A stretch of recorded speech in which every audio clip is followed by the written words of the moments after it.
we'll be talking about one of the greatest activists to live for Latino migrant farm workers in the U.S., Cesar Chavez.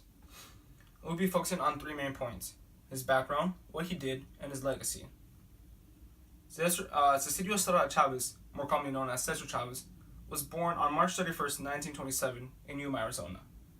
He was born to mother and father Juana y Librado Chavez. He was one of 6 kids, and as a child, he was taught about being kind to others and kindness. He died on April 23rd, 1993, at the age of 66.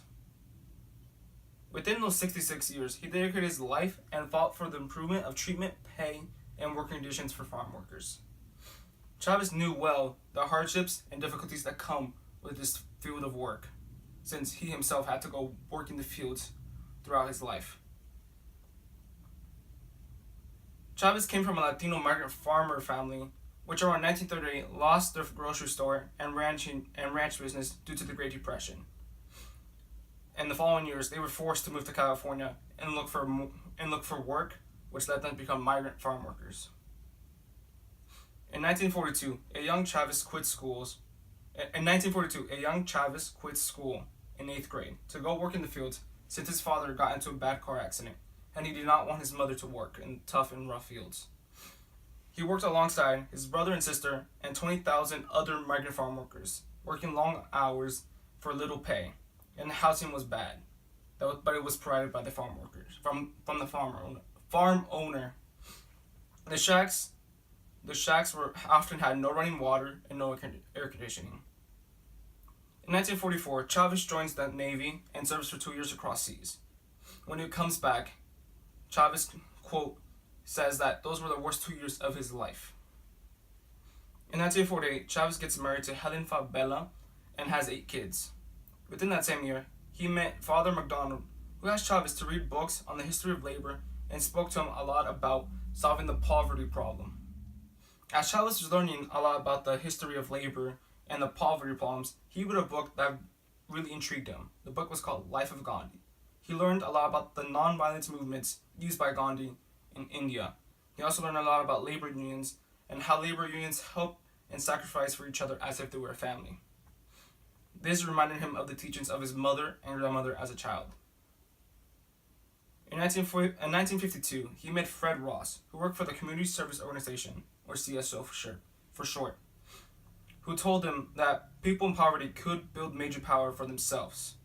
Chavez then worked for the CSO and was able to register many Latino voters who now have a say in their government. Within his time in the CSO, he helped many farm workers regain their jobs, but then saw them lose their jobs again. Years later, Chavez would quit the CSO to begin working again in the fields. After seeing the effects again, this got him thinking about starting a labor union, which brings us to exactly what he did. In 1962, Chavez moved his family to Delano, California to start teaching Latino farm workers on how the problems can be solved. At the same time, he also began recruiting people for his labor union. Many workers quickly trusted Chavez and his ideas, which led them to join his union. That same year, National Farm Workers Association was born, and later it was named the United Farm Workers. The group was able to organize themselves quickly and set an agenda.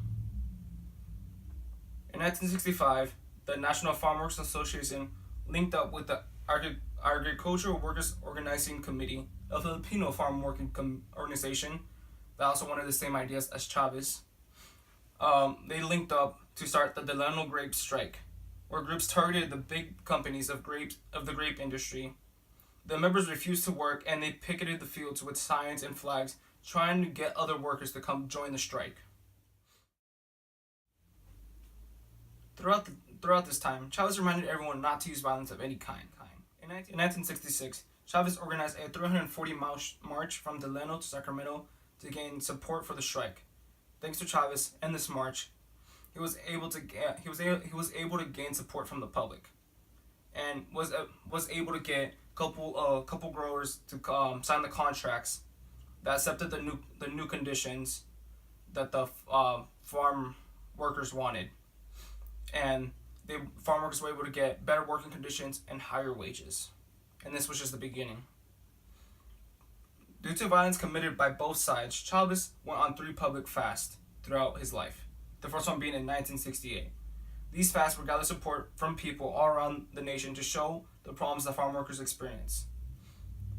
These fasts often had support from important politicians to religious leaders and even civil rights leaders like Martin Luther King Jr.